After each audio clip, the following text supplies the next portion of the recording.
ओम नमः शिवाय। हर हर महादेव।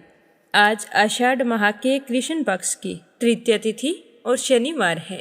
अब की बार साल 2025 में आषाढ़ माह में आने वाली संकष्टी चतुर्थी का व्रत तृतीय तिथि में रखा जाएगा। गणेश पुराण के अनुसार इस दिन भगवान गणेश के कृष्ण पिंगाक्ष रूप चौथ माता और चंद्रदेव की पूजा की जाती है। हर महीने 2 चतुर्थी आती है। एक पूर्णिमा के बाद आने वाली कृष्ण पक्ष की चतुर्थी, जिसे संकट चौथ के नाम से जाना जाता है, और दूसरी आती है अमावस्या के बाद शुक्ल पक्ष में, जिसे विनायक चौथ के नाम से जाना जाता है। इन दोनों में ही भगवान गणेश की पूजा की जाती है।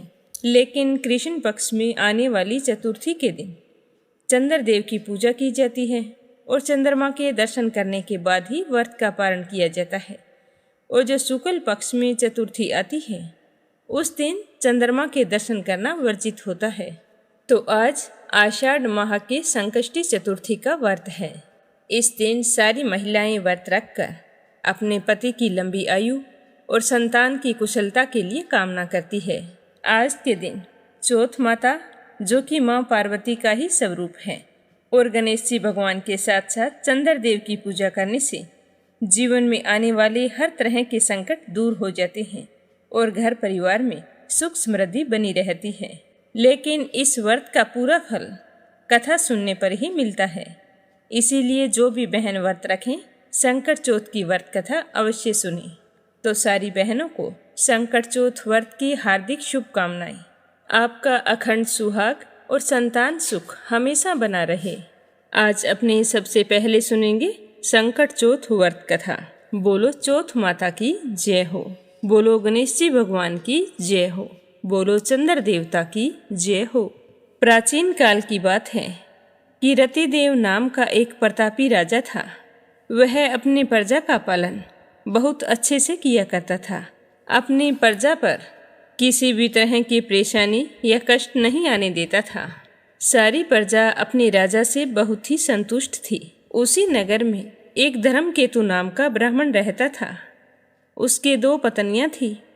एक का नाम था सुशीला और दूसरी का नाम था चंचला। सुशीला की धर्म कर्म में खूब रुचि थी। वह हमेशा सूर्य उदय होने से पहले उठ जाती थी। उसके बाद स्नान करके घर के मंदिर में शुद्ध घी का दीपक जलाती और अपने सभी देवी देवताओं की पूजा करती। तुलसी में जल सींचती। उदय होते हुए सूर्य को अर्घ्य देती।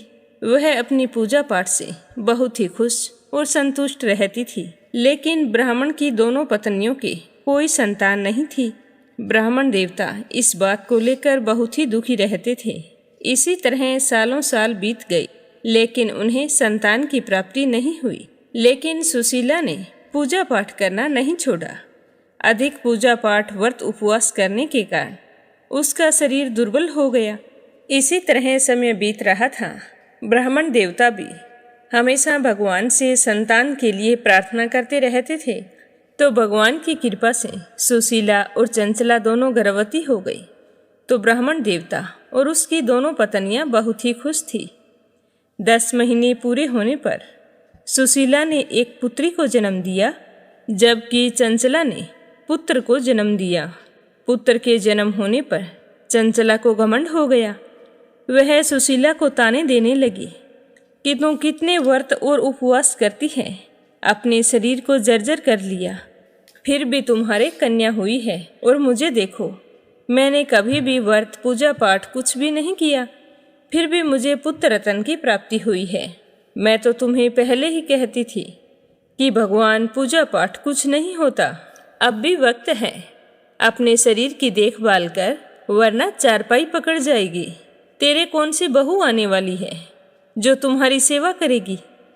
तो चंचला के इस तरह के ताने सुनकर सुशीला बहुत ही दुखी होती, पर चंचला को बोलकर कुछ भी नहीं कहती।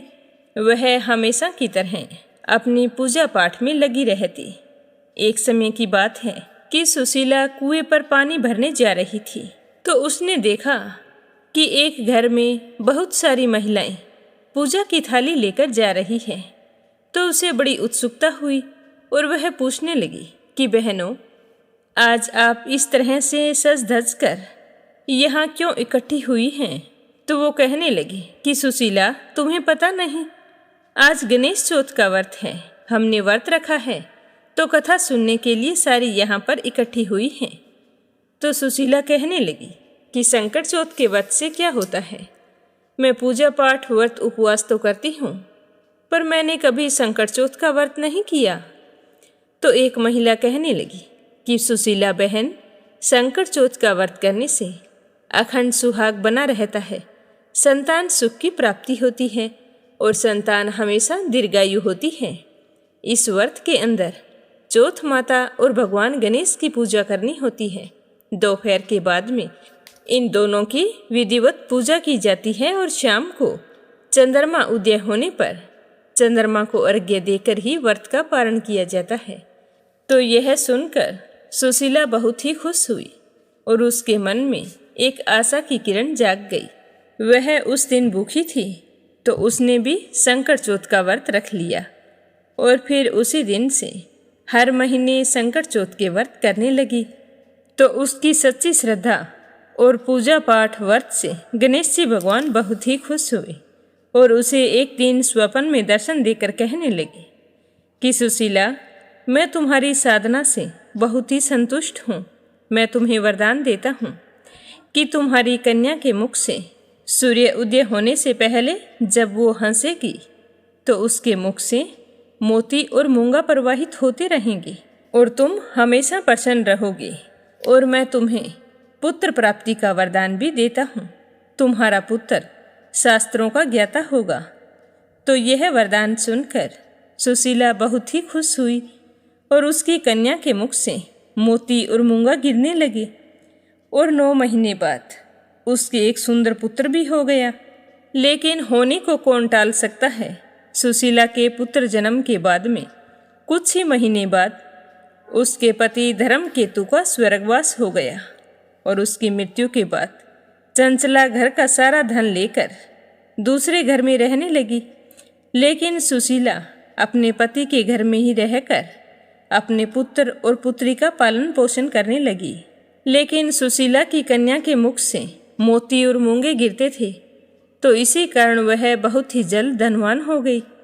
चंचला सोचने लगी कि मैंने तो इसके पास कुछ नहीं छोड़ा, फिर भी यह थोड़े से समय में इतनी धनवान कैसे हो गई। तो वह इस बात का पता करने के लिए सुशीला के घर आना जाना शुरू कर दिया और सुशीला के साथ बहुत ही अच्छा बर्ताव करने लगे। धीरे धीरे उसे पता चल गया कि सुशीला की कन्या के मुख से मोती और मूंगे गिरते हैं। यह पता चलते ही चंचला को उससे और भी ज़्यादा ईर्ष्या हो गई। एक दिन चंचला ने मौका पाकर सुशीला की कन्या को कुएं में धकेल दिया। लेकिन सुशीला गणेश चौथ के व्रत करती थी, तो गणेश जी भगवान ने उसकी बेटी की रक्षा की और कुएं में गिरने से पहले ही उसे बीच में ही रोक लिया। फिर उसे कुएं से बाहर छोड़ दिया। सकुशल वह कन्या अपनी माता के पास आ गई। तो उसकी माँ ने पूछा कि बेटा, तू अब तक कहाँ थी? तो वो कहने लगी कि माँ, मैं तो यहीं पर थी, सखियों के साथ खेल रही थी। उसने चंचला का नाम नहीं लिया। चंचला उस समय वहीं पर बैठी थी।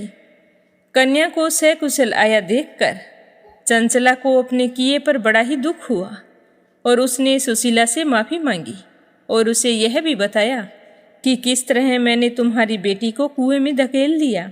तो सुशीला तो उदार हृदय वाली थी, उसने चंचला को माफ़ कर दिया और उसके बाद से चंचला ने भी सुशीला के साथ कष्ट निवारक, संकट नाशक गणेश चौथ के व्रत करने शुरू कर दिए। फिर दोनों मिलजुल कर रहने लगे। थोड़े ही समय में गणेश जी भगवान की कृपा से चंचला के भी खूब धन वैभव हो गया। इस तरह जो भी महिला संकट चौथ के व्रत रखती है, उसकी संतान संबंधी सारी समस्याएं दूर हो जाती हैं। अपयश और बदनामी के योग कट जाते हैं। हर तरह के कार्यों में आने वाली रुकावट दूर हो जाती है। धन तथा कर्ज संबंधी समस्याओं का भी समाधान हो जाता है। संकट चौथ का व्रत रखने वाली बहन हमेशा सुखी और संपन्न रहती है। बोलो गणेश जी महाराज की जय हो। बोलो चौथ माता की जय हो। अब अपने सुनते हैं शनि देव की कथा। बोलो शनि महाराज की जय हो। एक समय की बात है कि स्वर्ग लोक में 9 ग्रहों में आपस में वाद विवाद हो गया कि सबसे बड़ा कौन है।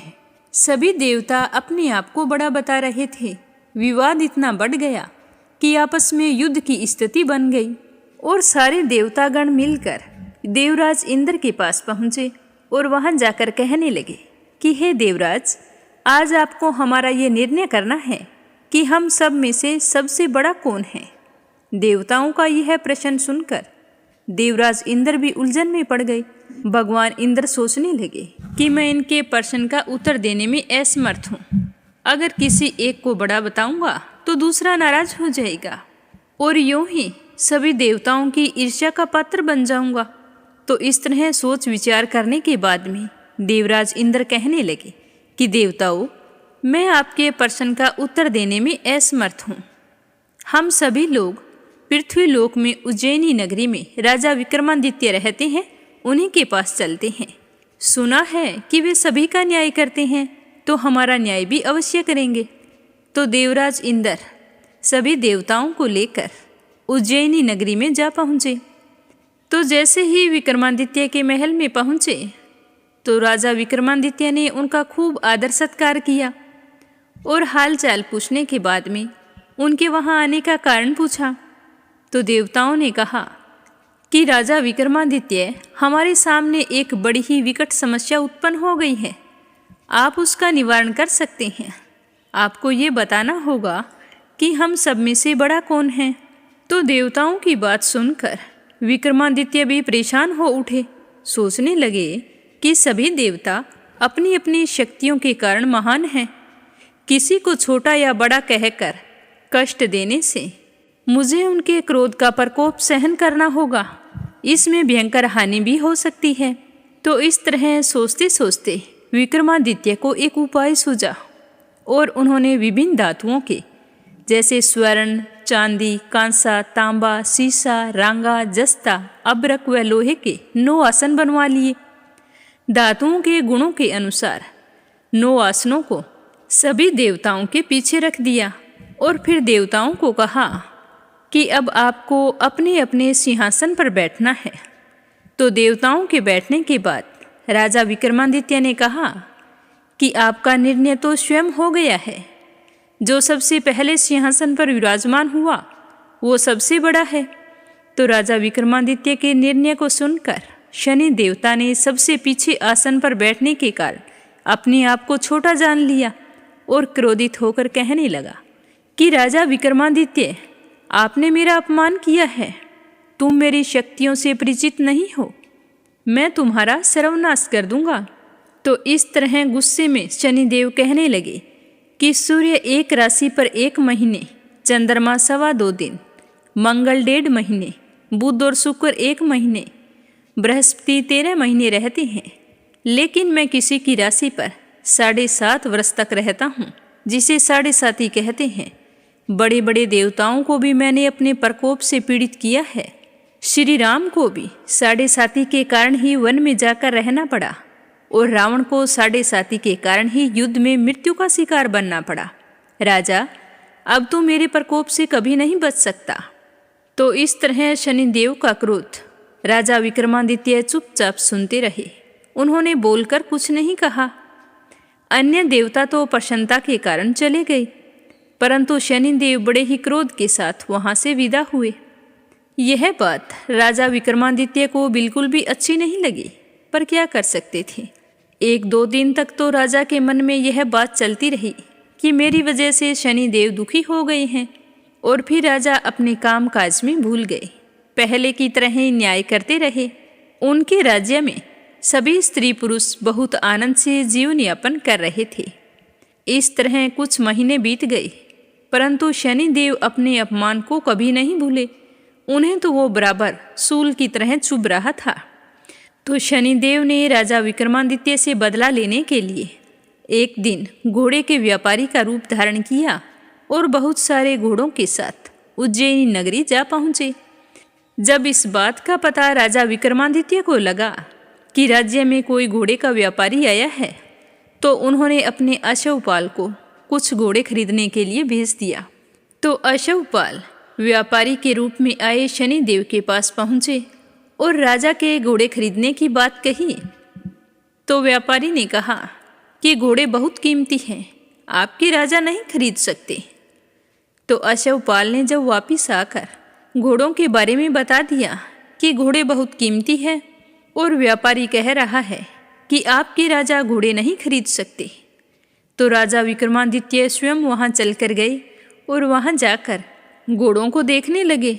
घोड़े एक से बढ़कर एक थे, राजा को बड़े ही पसंद आ रहे थे। तभी देखते देखते राजा ने एक बहुत ही सुंदर और शक्तिशाली घोड़े को पसंद कर लिया और घोड़ों के व्यापारी से कहने लगे कि मुझे यह घोड़ा पसंद है, इसका क्या दाम लोगे मुझे बताओ, तुम्हें मुँह मांगा दाम दिया जाएगा। तो व्यापारी कहने लगा कि आप इस पर सवार होकर इसकी चाल तो देख लो, अगर कोई कमी हुई तो मैं तो यहाँ से चला जाऊँगा। तो राजा को व्यापारी की बात बड़ी पसंद आई।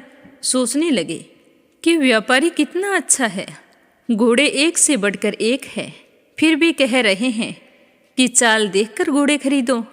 तो राजा बहुत ही खुश हुए और घोड़े की चाल देखने के लिए उस पर सवार हो गए। तो वह घोड़ा बिजली की गति से दौड़ पड़ा। राजा बहुत ही प्रसन्न हो रहे थे, लेकिन घोड़ा तो रुकने का नाम नहीं ले रहा था। तेज से तेज दौड़ता हुआ राजा को दूर एक जंगल में ले गया। तो यह देखकर राजा भी घबरा गए कि घोड़ा रुक क्यों नहीं रहा है। तो फिर अचानक से वह घोड़ा एक घने जंगल में घुस गया और राजा को वहीं गिराकर जंगल में ही कहीं गायब हो गया। अब राजा को तो अपने नगर लौटने के लिए रास्ता भी नजर नहीं आ रहा था, तो वो जंगल में ही भटकने लगे, लेकिन उन्हें लौटने का कोई रास्ता नहीं मिला। राजा भूख प्यास से बेचैन हो गए थे। सूर्य अस्त होने वाला था, तो राजा को एक रास्ता नजर आया। उस रास्ते पर चलते चलते जैसे ही कुछ दूर बढ़े तो उन्हें एक चरवाहा मिला जो अपनी भेड़ों को लेकर अपनी गांव की तरफ जा रहा था। तो राजा ने उससे पानी मांगा, तो उस चरवाहे ने राजा को पानी पिला दिया। तो राजा को पानी पीकर बहुत ही संतुष्टि मिली। तो राजा ने उस चरवाहे को अपनी अंगूठी निकाल कर दे दी और फिर उससे पूछा कि यह रास्ता किस ओर जाता है। तो वह चरवाहा कहने लगा कि यह पास ही के नगर में जाता है। तो राजा उसी रास्ते पर चलते हुए पास के नगर में पहुंच गए। नगर में घुसते ही एक सेठ की दुकान थी, तो दुकान पर बैठकर कुछ देर आराम किया। उस सेठ ने राजा से बातचीत की। तो राजा ने उसे बताया कि मैं उज्जैनी नगरी से आया हूँ, पर राजा ने ये नहीं बताया कि मैं उज्जैनी नगरी का राजा हूँ। तो राजा वहाँ कुछ देर बैठे रहे। तो राजा के बैठने से सेठ जी की तो खूब बिक्री हुई। तो सेठ मन ही मन सोचने लगा कि यह आदमी बड़ा भाग्यवान है, जब से दुकान पर आकर बैठा है तब से बहुत अच्छी बिक्री हुई है। तो वह खुश होकर राजा से कहने लगा कि आप मेरे घर पर भोजन करें और यहीं पर विश्राम कर सकते हैं। तो राजा यह सुनकर बहुत ही खुश हुआ और सेठ जी के साथ चल पड़ा। सेठ जी राजा को अपने घर ले गया। हाथ मुंह धोने के बाद जैसे ही राजा को भोजन परोसा तो राजा तो भोजन करने लग गए। जिस कमरे में राजा भोजन कर रहे थे उसमें एक खूंटी पर बहुत ही कीमती हार लटका हुआ था। तो सेठ जी कुछ समय के लिए बाहर आ गए। सेठ जी के कमरे से बाहर निकलते ही एक आश्चर्यजनक घटना घटी। राजा के देखते ही देखते सोने के उस हार को खूंटी निगल गई। सेठ जी ने कमरे में लौटकर देखा कि खूंटी पर हार नहीं है। तो चोरी का संदेह राजा पर ही किया, क्योंकि उस समय कमरे में राजा अकेले ही थे।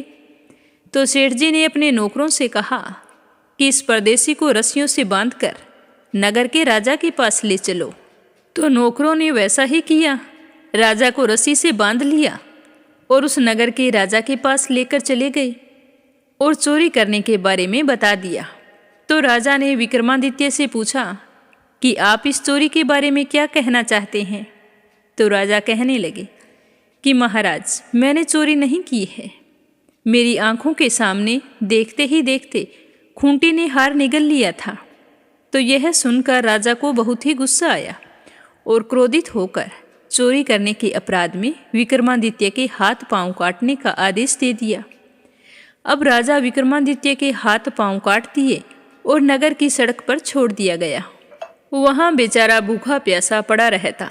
अगर किसी को दया आती तो उसके मुंह में भोजन दे देता, और अगर कोई शरारती बच्चे होते तो वे उस पर पत्थर मारते। अब राजा विक्रमादित्य तो अपने भाग्य को कोस रहे थे कि मुझसे ऐसी क्या गलती हो गई जिसकी सजा मुझे इस तरह मिल रही है। राजा को शनि देव के प्रकोप की बात बिल्कुल भी याद नहीं आ रही थी। कुछ दिन बाद वहाँ से एक तेली गुजरा।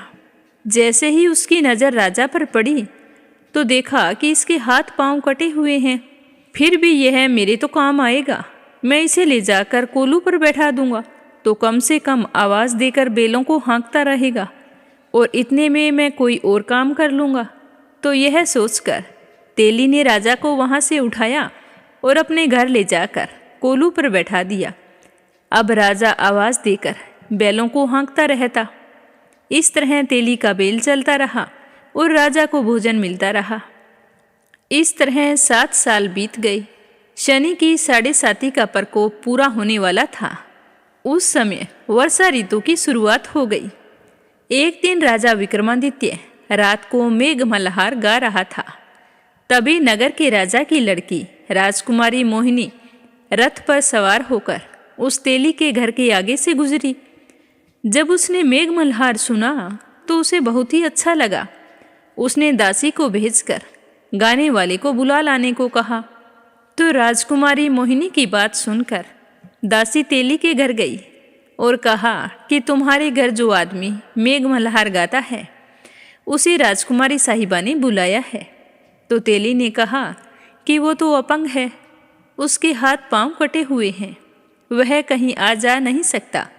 तो दासी ने वापिस लौटकर राजकुमारी को अपंग के बारे में बता दिया कि तेली के घर बैलों को हाँकने के लिए एक आदमी रखा है, उसके हाथ पैर नहीं हैं, वही मेघ मल्हार गाता है। पर राजकुमारी तो उसके मेघ मल्हार से बहुत ही मोहित हो गई। उसने सब कुछ जानकर भी उस अपंग से विवाह करने का निश्चय कर लिया और खाना पीना छोड़कर उदास होकर बैठ गई। जब इस बात का पता राजा और रानी को लगा तो वो अपनी राजकुमारी के पास आए और पूछा कि बेटा, इस तरह से खाना पीना त्याग कर उदास होकर क्यों बैठी हो? तो राजकुमारी कहने लगी कि पिताजी, तेली के घर एक अपंग आदमी है, मैं उससे विवाह करना चाहती हूँ। तो उसके माँ बाप तो सुनकर हैरान हो गए। राजा और रानी ने मोहिनी को खूब समझाया कि बेटी, तेरे भाग्य में तो किसी राजा की रानी बनना लिखा है, फिर तू क्यों उस अपंग से विवाह करके अपने पाँवों पर कुल्हाड़ी मार रही है? पर राजकुमारी ने अपनी जिद नहीं छोड़ी। वह अपनी जिद पूरी करने के लिए अन्न जल का त्याग करके बैठी रही और प्राण त्यागने का निश्चय कर लिया। तो अपनी बेटी की ये हालत देखकर राजा और रानी बहुत ही उदास और दुखी हो गए। तो एक दिन रानी ने राजा से कहा कि मोहिनी इस तरह सब कुछ त्याग कर बैठी है, अगर यह इसी तरह भूखी प्यासी बैठी रही तो कुछ अनर्थ ना हो जाए। तो राजा कहने लगे कि तुम ही बताओ मैं क्या करूं? मैं खुद बहुत परेशान हूँ। अपनी राजकुमारी को इस तरह उदास और दुखी नहीं देख सकता, पर तुम ही बताओ, अगर मैंने उस अपंग के साथ इसकी शादी कर दी तो क्या यह सुखी रह पाएगी? और सारे नगरवासी क्या कहेंगे कि राजा ने अपनी राजकुमारी की शादी एक अपंग के साथ करवा दी? तो राजा की बात सुनकर रानी ने कहा कि हे स्वामी, इसके भाग्य में जो लिखा है वही होगा, हमारे हाथ में कुछ भी नहीं है। जब मोहिनी मानने को तैयार नहीं है तो हम क्या कर सकते हैं? मैं तो कहती हूँ कि इसकी शादी उसी के साथ कर दो। तो राजा रानी को विवश होकर अपंग विक्रमादित्य के साथ अपनी राजकुमारी मोहिनी का विवाह करना पड़ा। विवाह के बाद राजा विक्रमादित्य और राजकुमारी तेली के घर में रहने लगे। उसी रात स्वप्न में शनिदेव ने राजा से कहा कि हे राजा विक्रमादित्य, तूने मेरा प्रकोप देख लिया, मैंने तुम्हें मेरे अपमान का दंड दिया है। तो उसी समय राजा को वह न्याय वाली बात याद आ गई। तो राजा ने हाथ जोड़कर शनिदेव से कहा कि हे शनिदेव, मुझे क्षमा करने की कृपा करें, मुझे सजा मिल गई है। हे शनिदेव, आपने जितना दुख मुझे दिया है अन्य किसी को मत देना। तो शनिदेव ने कुछ देर सोचकर कहा कि राजा, मैं तुम्हारी प्रार्थना स्वीकार करता हूँ।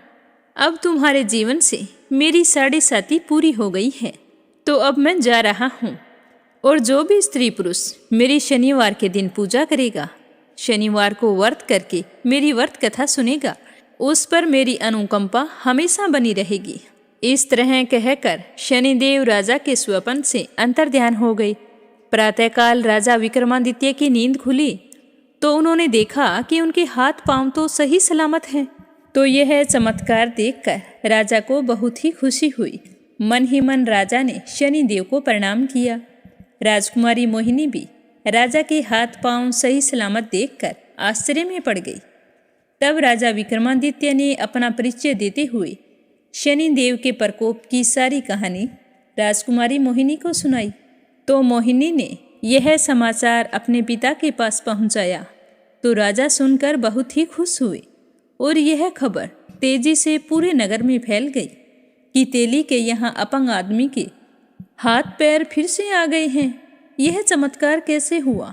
तो जैसे ही इस बात का पता सेठ जी को लगा तो वह दौड़ता हुआ तेली के घर पहुंचा और राजा के चरणों में गिरकर क्षमा मांगने लगा। तो राजा ने उसे क्षमा कर दिया, क्योंकि यह सब तो शनिदेव के प्रकोप के कारण हुआ था। तो सेठ जी कहने लगा कि राजन, अब आपको मेरे घर पर चलकर भोजन करना होगा। तो राजा को साथ लेकर अपने घर चला गया। वहाँ जैसे ही राजा भोजन करने लगे तो फिर से एक आश्चर्यजनक घटना घटी। सबके देखते ही देखते उस खूंटी ने हार वापिस उगल दिया। तो सेठ जी यह देखकर बहुत ही खुश हुए और राजा से माफ़ी मांगने लगे कि मैंने आपकी बात पर विश्वास नहीं किया। तो राजा कहने लगे कि इसमें आपकी कोई गलती नहीं है, मुझ पर शनि दोष था, उसी की वजह से यह सब कुछ हो रहा था, मुझे तुमसे कोई शिकायत नहीं है। तो सेठ जी कहने लगे कि राजन, आपको मेरी बेटी से विवाह करना होगा। तो यह कहकर सेठ जी ने अपनी बेटी का विवाह राजा के साथ कर दिया और बहुत सारे सोने के आभूषण, धन आदि देकर राजा को विदा किया। तो राजा विक्रमादित्य राजकुमारी मोहिनी और सेठ की बेटी को लेकर उज्जैनी नगर पहुँचे। तो राजा को पुनः पाकर सारे नगरवासी बहुत ही खुश हुए और उनका खूब स्वागत किया। राजा से पूछने लगे कि राजन, इतने दिन आप कहाँ थे? तो राजा ने अपनी प्रजा को सारी बात बताते हुए कहा कि आज के बाद हमारे पूरे नगर में शनि देव सब देवों में सर्वश्रेष्ठ है। प्रत्येक स्त्री पुरुष शनिवार को उनका व्रत करें और व्रत कथा सुने, ताकि आप सब पर शनि देव की कृपा दृष्टि बनी रहे। तो राजा विक्रमादित्य की घोषणा से शनिदेव बहुत ही प्रसन्न हुए। शनिदेव का व्रत करने और व्रत कथा सुनने के कारण सभी लोगों की मनोकामनाएं शनिदेव की अनुकंपा से पूरी होने लगी और सभी लोग आनंद पूर्वक रहने लगे। बोलो शनि महाराज की जय हो, बोलो भोले शंकर की जय हो। अब एक कहानी अपने सुनते हैं श्री कृष्ण भगवान की। बोलो कान्हा जी की जय हो। जब महादेव शिव शंभु को पता चला कि भगवान श्री हरि विष्णु ने श्री कृष्ण के रूप में पृथ्वी लोक में अवतार ले लिया है, तो उनके मन में उनसे मिलने की इच्छा जागृत हो गई। कान्हा के बाल रूप का दर्शन करने के लिए भगवान शिव बेचैन हो उठे और उन्होंने एक योगी का भेष बनाया और गोकुल में पहुंच गए। वहां जाकर नंद भवन के आगे इस तरह आवाजें लगाने लगे कि एक योगी आयो रे तेरे द्वार, दिखा दे मुखे लाल का, ओ मैया दिखा दे मुखे लाल का, तेरे पालने में पालनहार, दिखा दे मुखे लाल का, ओ मैया दिखा दे मुखे लाल का। लिए अखियों में प्यास ये योगी करे अरेदास, ओ मैया दिखा दे मुखे लाल का, मैया ऐसो संजोग ना टाल, दिखा दे मुखे लाल का, ओ मैया दिखा दे मुखे लाल का, तेरे भरे रहेंगे भंडार, दिखा दे मुखे लाल का, ओ मैया दिखा दे मुखे लाल का। तो भगवान बोले शंकर इस तरह योगी के वेश में आवाजें लगा रहे थे, लेकिन यशोदा मैया तो उस समय श्याम सुंदर को नहलाकर उनका श्रृंगार करने में व्यस्त थी, तो बाहर खड़े योगी की आवाज़ उन्हें सुनाई नहीं दी। योगी भेषधारी शिव भोले ने फिर से आवाज़ लगाई, लेकिन अंदर से कोई आवाज़ नहीं आई। तभी वहाँ से एक वृज की वृद्धा गोपी गुजर रही थी। उसने उस योगी को प्रतीक्षा करते देखा तो उनके पास आई और कहने लगी कि बाबा आप किसे बुला रहे हो। तो योगी कहने लगा कि इस घर की गृह स्वामिनी को बुला रहा हूँ माई। तो गोपी कहने लगी कि आपको भिक्षा चाहिए। तो योगी ने कहा कि हाँ माई भिक्षा चाहिए। तो गोपी कहने लगी कि यहाँ पर तो कोई दिखाई नहीं देता है, चलो आप मेरे घर चलो, वहाँ तुम्हें भिक्षा मिल जाएगी। अन्न वस्त्र धन जो भी तुम मांगोगे वही दूंगी। तो योगी कहने लगा कि नहीं माई, मेरा एक नियम है कि मैं हर दिन एक ही द्वार पर जाकर अलख जगाता हूँ। अगर उस द्वार पर कुछ मिल जाता है तो ठीक है, अन्यथा मैं उस दिन और किसी द्वार पर नहीं जाता हूँ। तो बाबा की बात सुनकर गोपी कहने लगी कि हे भगवान, ये योगी बाबा तो आज भूखे ही रहेंगे, तो ये तो अच्छी बात नहीं होगी। तो योगी कहने लगा हाँ माई, आज मुझे भूखा ही रहना पड़ेगा, जैसी प्रभु की इच्छा है वैसा ही होगा। तो गोपी बोली कि नहीं नहीं बाबा, हमारे गांव से आज तक कोई साधु भूखा नहीं गया है, यह तो सारे गोकुल के लिए लज्जा की बात बन जाएगी। बाबा तुम यहीं ठहरो, मैं अंदर जाकर देखती हूँ कि यशोदा रानी कहाँ है। ऐसा कहकर वह वृद्धा गोपी नंद भवन के अंदर गई और देखती है कि यशोदा मैया तो श्याम सुंदर का श्रृंगार कर रही थी और उन्हें लोरी गाकर सुला रही थी। और इधर बाहर खड़े योगी भेषधारी भगवान शंकर ने मन ही मन कहा कि प्रभु आपके दर्शन किए बगैर तो मैं नहीं जाऊंगा। गोपी अंदर जाकर मैया यशोदा से कहती है कि ओ यशोदा रानी क्या कर रही हो। तो यशोदा मैया बोली कि आओ काकी क्या बात है। तो वह गोपी कहने लगी कि तेरे द्वार पर एक योगी कब से भिक्षा के लिए खड़ा है और तू उसकी आवाज़ ही नहीं सुन रही। तो मैया यशोदा कहने लगी कि मुझे तो सुनाई नहीं दिया, तुम ऐसा करो उसे भिक्षा दे दो। तो गोपी कहने लगी कि मुझे तो वो कोई बड़ा महात्मा लगता है, आज तक मैंने ऐसा योगी कहीं नहीं देखा। उसके मुख पर आंख भी नहीं दिखती, इतना तेज है जैसे कि सूर्य का तेज होता है, और उसका नियम देखो कितना कड़ा है। वो कहता है कि जिस द्वार पर भिक्षा के लिए खड़ा हो जाता हूँ बस वहीं से भिक्षा लेता हूँ, और भिक्षा ना मिलने पर भूखा ही लौट जाता हूँ। तो यशोदा मैया कहने लगी कि काकी भिक्षा के लिए देखो मैंने आटा चावल दाल गुड़ घी सब कुछ ले लिया है, मुझे लगता है कि इतना सामान तो 2-4 दिन के लिए काफ़ी होगा, अब चलो चलते हैं।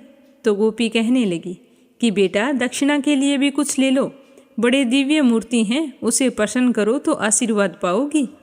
तो यशोदा मैया कहने लगी कि काकी अभी लेकर आती हूँ, मैं तो भूल ही गई थी। तो यशोदा मैया जाकर संदूक से धन और एक मोती की माला निकालते हुए कहती हैं कि काकी आप कहते हैं कि बड़ी ही दिव्य आत्मा आई है, तो ये लो बहुमूल्य मोतियों की माला है, यही दे देती हूँ। तो इधर बाहर खड़े शिव शंभू मन ही मन में श्याम सुंदर से इस तरह बातें कर रहे थे कि प्रभु दर्शन देने में इतना संकोच क्यों है।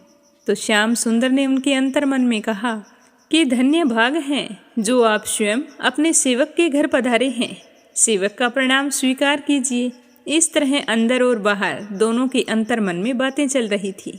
शिव जी कह रहे थे कि कौन सेवक है कौन प्रभु, इसके निर्माण का ये समय नहीं है, आप तो हमें अपना परम भगत जानकर बाल रूप के दर्शन करा दीजिए। तो श्याम सुंदर कहने लगा कि बाल रूप तो इस समय मैया यशोदा के पास गिरवी पड़ा है, उन्हीं से मांगना पड़ेगा। मेरी मैया तुम्हारे पास ही आ रही है। मैया यशोदा श्याम सुंदर को पालने में सुलाकर दक्षिणा की थाल लेकर उस वृद्धा गोपी के साथ नंद भवन के बाहर आती है, जहाँ योगी भेष में शिव शंभू प्रतीक्षा कर रहे होते हैं। मैया यशोदा योगी रूपी शिव शंभू को प्रणाम करते हुए कहती है कि महाराज विलंब के लिए क्षमा करना, मैंने अपने लल्ला को स्नान कराया था, उसका श्रृंगार कर रही थी। तो शिव शंभू कहते हैं कि मैया तुम धन्य हो जिसको ऐसे दिव्य बालक की सेवा का सौभाग्य प्राप्त हुआ है। माता, मुझे भी उस परम दिव्य शिशु के दर्शन करवा दो। तो यशोदा मैया कहने लगी कि क्षमा करो बाबा, अभी मैंने नहलाया है, हवा में उसे बाहर निकालूंगी तो ठंड लग जाएगी। तो शिव शंभू कहते हैं कि मैया, हवाओं का चलना ना चलना जिसके संकल्प मात्र पर निर्भर है, उसके लिए व्यर्थ की शंका मत करो। उसे एक बार मेरे पास लेकर आओ। मैं उसके दर्शन करने की लालसा से ही तुम्हारे द्वार पर आया हूँ। तो यशोदा मैया कहने लगी कि नहीं योगी बाबा, मैं उसे बाहर नहीं ला सकती। आप यह भिक्षा ग्रहण कीजिए और मुझे क्षमा कीजिए। तो योगी भेषधारी शिव शंभू भिक्षा की थाली की ओर देखकर इस प्रकार मैया यशोदा से कहने लगे कि मैया, ये मोती मानक धन मेरे लिए तो पत्थर के टुकड़े हैं, मेरे किस काम के हैं। मुझे इनका लोभ नहीं है। चाहो तो ऐसे हीरे मोती मानक मुझसे ले लो, पर मुझे मेरे लल्ला के दर्शन करवा दो, वही हमारी भिक्षा है। फिर योगी भेषधारी शंकर ने अपने कमंडल से हीरे मोती निकालकर मैया यशोदा की भिक्षा की थाल में रख दिए, जिसे देखकर यशोदा मैया बहुत ही हैरान हुई और चिंतित भी हो गई। वृद्ध गोपी से कहने लगी कि काकी, ये कोई असली साधु नहीं है, मुझे तो लगता है कि कोई मायावी है। तो वृद्ध गोपी चुपचाप खड़ी यशोदा मैया का करुण चेहरा देखती रही। फिर यशोदा मैया ने अपनी आंखों में आंसू भरकर योगी भेषधारी शिव शंभू से कहा कि देखो योगी बाबा, तुम जैसे कई मायावी इससे पहले आ चुके हैं। सभी इसी प्रकार चिकनी चुपड़ी बातें करते हैं कि तेरा लाल तो बड़ा दिव्य बालक है, उसका दर्शन करा दे, उसे मेरी गोद में दे दे। जब उसे दे देती हूँ तो सब उसका अनिष्ट करने की चेष्टा करते हैं। मेरे लाल ने आप लोगों का क्या बिगाड़ा है जो आप लोग उसके शत्रु बन गए हैं। इस तरह कहते हुए कड़े शब्दों में यशोदा मैया ने कहा कि भिक्षा चाहिए तो लीजिए, अन्यथा अपने स्थान को पधारिए, पर मैं अपने लल्ला को बाहर नहीं लाऊंगी। तो मैया के शब्द सुनकर शिव शंभू कहते हैं कि मैया, ऐसे कठोर मत बनो, मैं बहुत दूर कैलाश पर्वत से आया हूँ। मैया यशोदा फिर कठोर शब्दों में कहती है कि कैलाश में थे तो वहाँ भगवान शिव के साक्षात दर्शन कर लेते, यहाँ क्यों आए हो।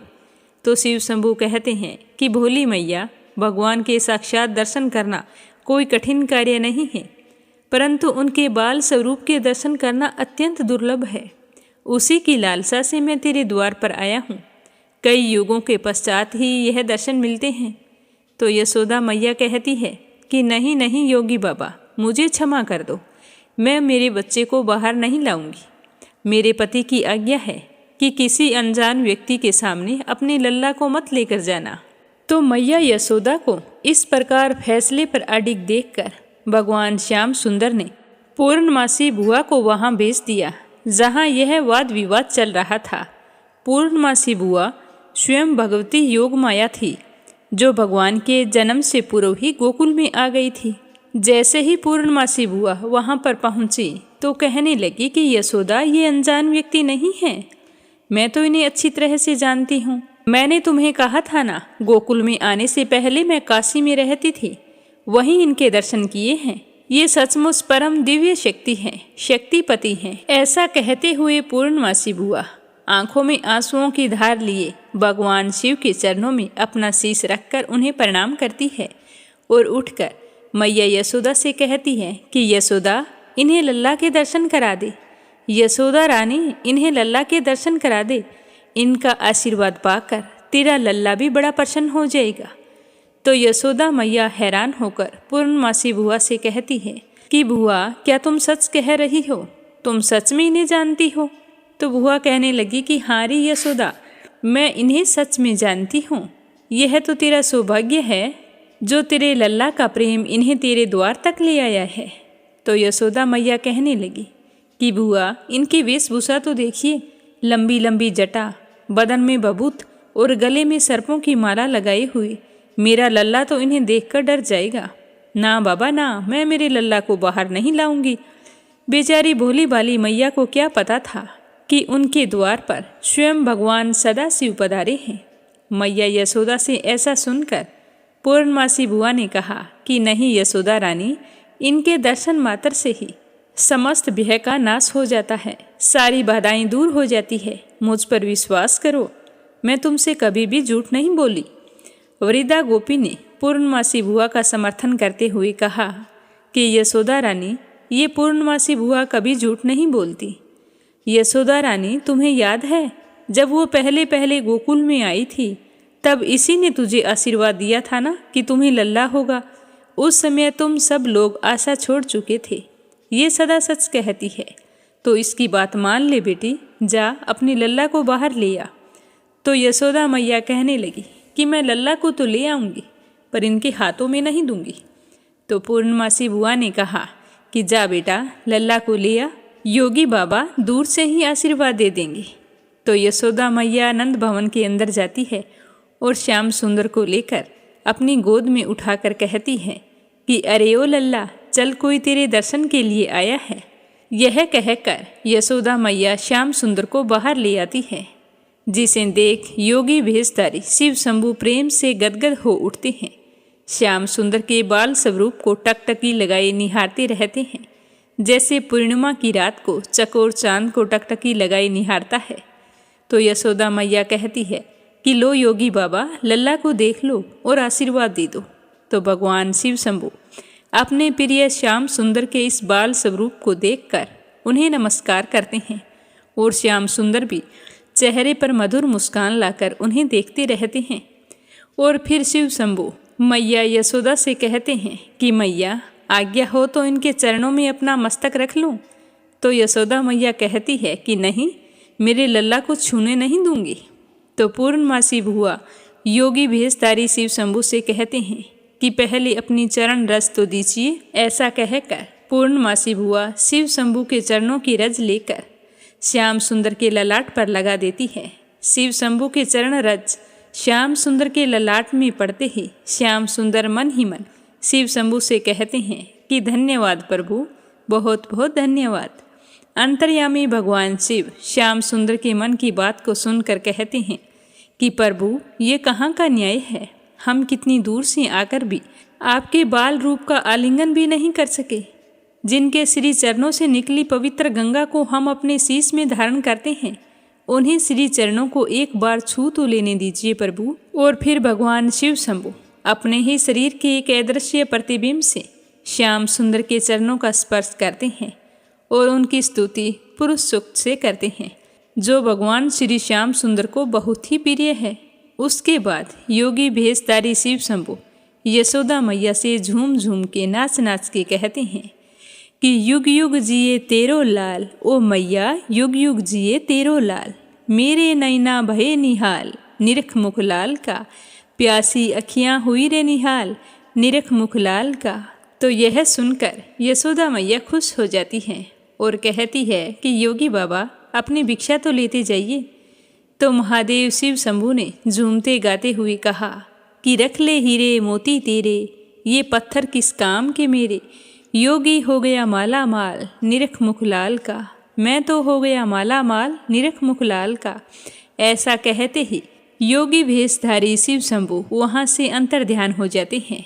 ऐसा अनुपम दृश्य देखकर स्वर्ग लोक से समस्त देवी देवता खुश होकर फूलों की वर्षा करने लगते हैं। बोलो बाल गोपाल की जय हो। अब अपने सुनते हैं लपसी और तपसी की कहानी। बोलो लपसी तपसी की जय हो। बहुत पुराने समय की बात है। एक गांव में एक ब्राह्मण परिवार रहा करता था। उसमें पति पत्नी के अलावा उनके 2 बच्चे थे। एक बेटा था, एक बेटी थी। ब्राह्मण दंपति बहुत ही सरल स्वभाव के थे। समय मिलने पर प्रभु का स्मरण किया करते थे। उनकी बेटी बहुत ही संस्कारी और सुशील थी, लेकिन उनका बेटा आवारा किस्म का था। वह कोई काम धाम नहीं करता और ना ही कभी अपने माँ बाप का कहना मानता था। समय के साथ दोनों बहन भाई बड़े हो गए। बहन की शादी कर दी गई, पर भाई का वही हाल था। उसके माँ बाप ने उसे समझाया कि बेटा, अब हम वृद्ध हो चले हैं, तुम कोई काम किया करो। लेकिन उस पर उनकी बातों का कोई असर नहीं होता था। तो एक दिन ब्राह्मणी अपने पति से कहने लगी कि स्वामी, आप बिल्कुल काम छोड़ दीजिए। जब घर में कुछ भी नहीं होगा तो यह अपनी जिम्मेदारी समझेगा और काम पर लग जाएगा। तो ब्राह्मण ने दूसरे दिन से काम पर जाना छोड़ दिया। तो यह देखकर उनके बेटे ने कोई काम नहीं किया और चोरी करने चला गया। आते जाते राहगीरों को लूट लेता और उसी से अपने घर का गुजारा किया करता था। तो उसकी लूटने और चोरी करने की आदत से सारे गांव वाले उसे लपसी कहने लगे। तो लपसी की इस हरकत से उसके माँ बाप बहुत ही दुखी रहते थे, पर वह किसी की सुनने के लिए तैयार नहीं था। इसी तरह समय बीतता गया। एक दिन की बात है कि लपसी एक पीपल के पेड़ पर बैठा था। तभी शिव पार्वती जा रहे थे। पार्वती माता गहनों से लदी हुई थी। तो लपसी उन्हें देखकर सोचने लगा कि सूरत के कितने गहने हैं, आज ये सारे के सारे लूट लूँगा तो मुझे कई महीनों तक चोरी नहीं करनी पड़ेगी। तो वह लूटने के इरादे से पीपल की ओट में होकर बैठ गया। जैसे ही शिव पार्वती वहाँ से जाने लगे तो लपसी एकदम से शिव पार्वती के सामने आकर कहने लगा कि जल्दी से जितने सारे गहने पहन रखे हैं उतार दो। तो पार्वती माता कहने लगी कि तुम चोरी क्यों करती हो, तुम्हें पता है चोरी करना पाप है। तो लपसी कहने लगा कि क्या करूं, घर पर मेरे माँ बाप हैं, मेरी एक भांजी है, उनके लिए दोनों समय भोजन की व्यवस्था कहाँ से करूं, मुझे कोई काम तो आता नहीं है। तो लपसी की बात सुनकर पार्वती माता कहने लगी कि तुम जो चोरी करके पाप करते हो, इस पाप का भागी कौन बनेगा।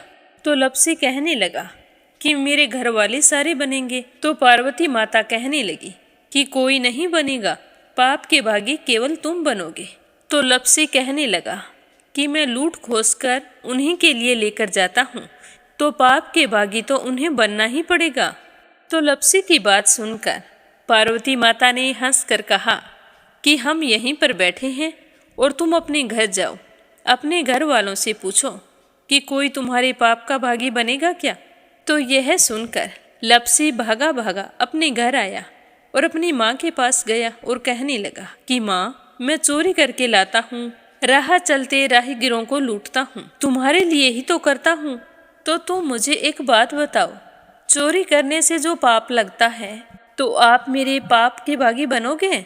तो लपसी की बात सुनकर उसकी माँ कहने लगी कि बेटा, मैंने तो तुमसे नहीं कहा कि तुम चोरी करके लाओ, तुम कमा कर लाओ, हमें तो 2 वक्त की रोटी चाहिए, मैं तो तुम्हारी पाप की भागी नहीं बनूंगी। तो माँ के मुंह से इस तरह की बात सुनकर लपसी तो हैरान हो गया। फिर वह अपने पिताजी के पास गया और जाकर कहने लगा कि पिताजी, मैं जो कुछ भी लूट खोस के लाता हूँ वो आपके लिए ही तो लाता हूँ। देखो मैंने लूट कर कितना धन इकट्ठा कर लिया है, कितने ऐशो आराम है तुम्हारे। अगर मैं चोरी नहीं करता तो क्या ये सब हमें मिलता। पिताजी, मैं तुमसे एक बात पूछता हूँ कि चोरी करने से पाप लगता है, तो उस पाप में आप मेरे भागीदार बनोगे क्या। तो लपसी की बात सुनकर उसके पिताजी कहने लगे कि बेटा, मैंने नहीं कहा कि तुम चोरी करके लाओ, तुम कमा कर लाओ, मैं तुम्हारे पाप का भागी नहीं बनूंगा। तो माँ बाप के मुंह से इस तरह की बात सुनकर वह बहुत ही उदास हुआ और सोचने लगा कि मैं कितने महीनों से चोरी कर रहा हूँ, ना जाने मुझ पर कितना पाप चढ़ गया है, और ये तो बोल रहे हैं कि पाप के भागी हम नहीं बनेंगे, तो अब क्या होगा। तो वह बड़े ही दुखी मन से शिव पार्वती से मिलने के लिए चल पड़ा। जैसे ही घर से बाहर निकलने लगा तो उसकी छोटी सी भांजी दरवाजे पर खेल रही थी। उसे पता नहीं था कि पाप पुण्य क्या होता है। तो वो कहने लगी कि मामा, पाप की भागी मैं बनूंगी। तो उसके इस तरह कहते ही लपसी ने उसे गोद में उठाया और चल पड़ा। शिवजी भगवान और पार्वती माता के पास जाकर कहने लगा कि घर वालों ने पाप का भागी बनने से मना कर दिया है और एक यही है जो पाप की भागी बनने को तैयार है। फिर लपसी बड़े ही दीन स्वर में कहने लगा कि हे भगवान, मैं समझ गया हूँ कि चोरी करना पाप है। आज तक जो मैंने काम किया वो बहुत ही गलत था, लेकिन अब मैं इसका प्रायश्चित करना चाहता हूँ। अब तुम ही बताओ, मुझे मेरे पापों से मुक्ति कैसे मिलेगी। तो उसकी बात सुनकर शिव पार्वती बहुत ही खुश हुए और लपसी को कच्चे सूत का एक छोटा सा गोला देते हुए कहा कि लपसी, ये सूत लो और इस पीपल के चारों ओर परिक्रमा लगाओ। जब यह सूत समाप्त हो जाएगा तब तुम्हारे सारे पाप नष्ट हो जाएंगे। तो यह सुनकर लप्सी बहुत ही खुश हुआ। सोचने लगा कि छोटा सा गोला है, अभी लपेट कर घर चला जाऊंगा, उसके बाद में कभी कोई पाप नहीं करूंगा। फिर उसने अपनी बांजी को कंधे पर बैठाया और पीपल की परिक्रमा लगानी शुरू कर दी। अब भगवान का वह सूत खत्म कहाँ होने वाला था। लप्सी चक्कर लगाता गया पर वह सूत खत्म नहीं हुआ। चक्कर लगाते लगाते 1 महीने, 6 महीने, साल, पूरे 12 साल बीत गए पर वह सूत खत्म नहीं हुआ। 12 साल बाद एक बार फिर शिव पार्वती जी वहाँ से गुजर रहे थे तो पार्वती माता ने कहा कि स्वामी चलो लप्सी को चलकर देखते हैं। तो शिवजी कहने लगे, वो चोरी करने वाला, लूटने वाला कब का चला गया होगा। तो पार्वती माता कहने लगी कि नहीं स्वामी, चलकर देखने में क्या जाता है, चलो एक बार देखते हैं।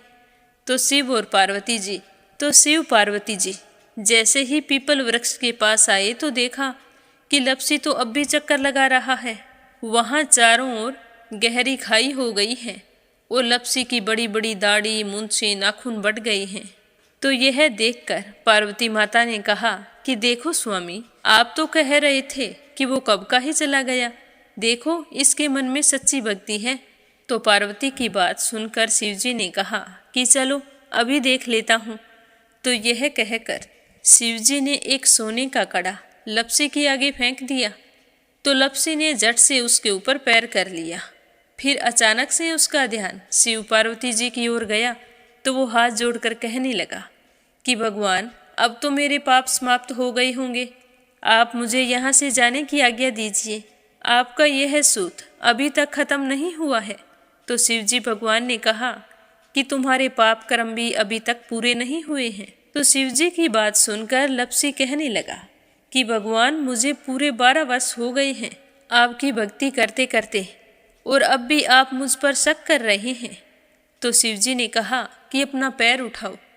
तो जैसे ही लप्सी ने अपना पैर उठाया तो उसके पैर के नीचे सोने का कड़ा था। तो यह देखकर लप्सी शर्मिंदा हो गया और कहने लगा कि प्रभु, गलती हो गई, मुझे माफ़ करो, आगे से मैं ऐसी गलती कभी नहीं करूँगा। तो शिवजी कहने लगे कि नहीं लप्सी, तुम्हारा पाप ऐसे पूरा नहीं हो सकता। अब तुम्हें 12 वर्ष तक और इसी तरह परिक्रमा करनी होगी, उसी के बाद तुम्हारे पाप समाप्त होंगे। यह कहकर शिव पार्वती वहाँ से चले गए और वह फिर से पीपल के पेड़ की परिक्रमा करता रहा। करते करते 12 साल बीत गए। 12 साल बाद में शिव पार्वती जी वहाँ पर आए तो उन्होंने देखा कि आज भी वो वहीं पर चक्कर लगा रहा है। तो शिवजी ने फिर उसके सामने सोने की अंगूठी फेंकी पर उसने कोई ध्यान नहीं दिया। तो शिवजी भगवान प्रसन्न होकर कहने लगे कि हे लप्सी, आज से तुम मेरी तपस्या करके तपसी बन गए हो। मैं तुम्हें वरदान देता हूँ कि तुम अपने जीवन में सारे सुखों को प्राप्त करेगा। और तूने 24 बरस तक मेरी भक्ति की है, इसका फल भी तुझे अवश्य मिलेगा। जो भी औरत गाय और कुत्ते की रोटी नहीं बनाएगी, उसका पुण्य फल तुम्हें मिलेगा। आंगन लीप कर दहलीज नहीं लीपेगी तो उसका पुण्य फल भी तुझे ही मिलेगा। अगर हमारे घर की बहन बेटी को हम सूट, तीवल या साड़ी भेंट स्वरूप देते हैं तो साथ में मोली का धागा और कुछ रुपये नहीं देंगे तो उसका पुण्य फल भी तुम्हें ही मिलेगा। अगर कोई दिए से दिया जलाएगा तो उसका पुण्य फल भी तुम्हें ही मिलेगा। अगर व्रत और पूजा पाठ में सारी कहानी सुन ले और तुम्हारी कहानी ना सुने तो उसका पुण्य फल भी तुम्हें ही मिलेगा। कहा जाता है कि तभी से सुबह पहली रोटी गाय की और सुबह की अंतिम रोटी छोटी बनाई जाती है और शाम को अंतिम रोटी बड़ी बनाई जाती है जो कुत्ते की होती है। और दिए से दिया भी नहीं जलाया जाता और घर की बहन बेटियों को सूट और तीवल के साथ भेंट स्वरूप कुछ रुपए भी जरूर दिए जाते हैं। और उसी दिन से हर व्रत कथा के बाद में लप्सी तपसी की कहानी जरूर सुनी जाती है।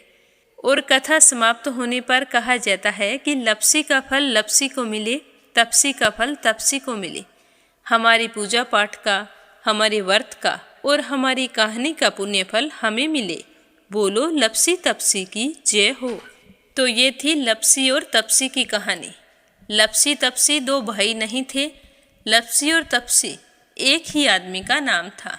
लूट कर लाता था, इसीलिए उसे लपसी के नाम से पुकारते थे और फिर भगवान की तपस्या करने के कारण उसे तपसी के नाम से जाना जाने लगा।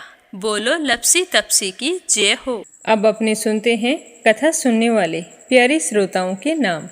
आज का पहला कमेंट रवि सैनी, सीमा सैनी, मलियाना से। दूसरा है संजय, सोनिया, हिताक्षी, दीपेश, मयंक, हरियाणा से। और तीसरा है आरती खैरावर, अगरखर से। अपराजिता मीना श्रीवास्तव, नेपाल से। हेमलता, मनोज, नंदिनी, जतिन खैर, अलीगढ़ से। रुक्मणी शर्मा, अंबाला से। विप्लव हांजोंग, असम से। आशा शर्मा, विष्णु, भीलवाड़ा से। धनीराम, धर्मशाला, हिमाचल प्रदेश से। बीना, कनिका, देविका वाशनी, अलीगढ़ से। श्रीचंद यादव, गया, बिहार से। मोनिका नागर, तिगांव से। यूएन तिवारी, इंदिरा तिवारी, लखनऊ से। शीला सिन्हा, मीरा श्रीवास्तव, ममता श्रीवास्तव, माला छम्मा, जौनपुर से। कोमल निर्मल, मुंबई मीरा रोड से। रेखा धर्मेंद्र शर्मा, जयपुर से। सुनीता रानी, मेरठ से। गीता गोस्वामी, सुनीता गोस्वामी, मेरठ से। श्रीमती शर्मा, अलीगढ़ से। बीनू मेहरा, दिल्ली से। तारा मिश्रा, राम नरेश मिश्रा, शुभम मिश्रा, रितेश मिश्रा, गोपालगंज से। सरोज अग्रवाल, जबलपुर से। सीमा जोशी, रवि कुमार जोशी, दिल्ली से। अशोक कुमार जी भटनागर, भोपाल, मध्य प्रदेश से। सुनीता गोयल, उत्तराखंड से। निर्मला सिसोदिया, दिल्ली से। चंद्रकांता, दिल्ली से। मंजुला कपूर, पंजाब से। सीमा गोयल, सतपाल गोयल, पानीपत से। शोभा कुंवर पुरोहित, अहमदाबाद से। राधा रोहिला, दिल्ली से। मीनू वालिया, दिल्ली से। सुदेश नागपाल, करनाल से। अनिल सभरवाल, दिल्ली से। प्रमोद यादव साहू, हिमाचल प्रदेश से। विमला, नेपाल से। नीमा मठपाल, रामनगर से। शंभू प्रसाद भट्ट, स्नेहिल, पूर्णिमा देवी भट्ट, उत्तराखंड से। नंदा पांडुरंग पुजारी, ब्रह्मपुरी, महाराष्ट्र से। क्षमा परतुल, वडोदरा से। विद्या मिश्रा, इशिका मिश्रा, शिवी मिश्रा, उत्तर प्रदेश से। रजनी बड़ोला, उत्तराखंड से। बीना कालड़ा, आगरा से। राजबाला गर्ग, हरियाणा से। उषा शर्मा, सोजत सिटी से। परव सैनी, रितु सैनी, हरियाणा से। संगीता नागर, फरीदाबाद से। रामवती देवी, जगबीर सिंह, रवि कुमार, राहुल कुमार, अनुज कुमार, ज्योति, वंदना, भावना, रुद्र कुमार, आराध्या, आन्या, तोलू मोलू, अविका, मेरठ से। शीला बहन, जयपुर से। नीलम जायसवाल, हैदराबाद से। शांताबेन वाघेला, गुजरात के मंडल से। कमलेश भल्ला, जम्मू से। श्रीमती कमलेश, जबलपुर से। अनीता, अमृतसर से। पुष्पा पटेल, हिमांशु, ब्रिजेश, दिशु, यानिक, लंदन से। सावित्री ईश्वरलाल रामचंदानी, गाजियाबाद से। एक श्रोता करनाल से हैं। के लक्ष्मण दास, उमरकोट से। श्रीमती यशोदा, उड़ीसा से। पूजा पाठक, उत्तराखंड, देहरादून, कोशानी से। देवी सिंह, कार्तिक, पायल, सौम्या, उमा रघुवंशी, गजबा सौदा से। शकुंतला पंगल, भिवानी से। सुमन साहा, हल्द्वानी से। कमलेश लाल, रुड़की से। आपको जन्मदिन की बहुत बहुत बधाई। आने वाला साल आपके जीवन में ढेरों खुशियां लेकर आई। अगला कमेंट है गोवर्धन बैठा, रांची से। सुयश शर्मा, मीनाक्षी शर्मा, शिव कुमार शर्मा, बादाम देवी शर्मा, जयपुर से। जानवी मिश्रा, सोनम मिश्रा, सचिन मिश्रा, राधिका मिश्रा, गौरी मिश्रा, सीता मिश्रा, माधवी मिश्रा, बाराबंकी से। आप सभी श्रोताओं का बहुत बहुत धन्यवाद। आप अपना प्रेम और विश्वास हमेशा यूं ही बनाए रखना।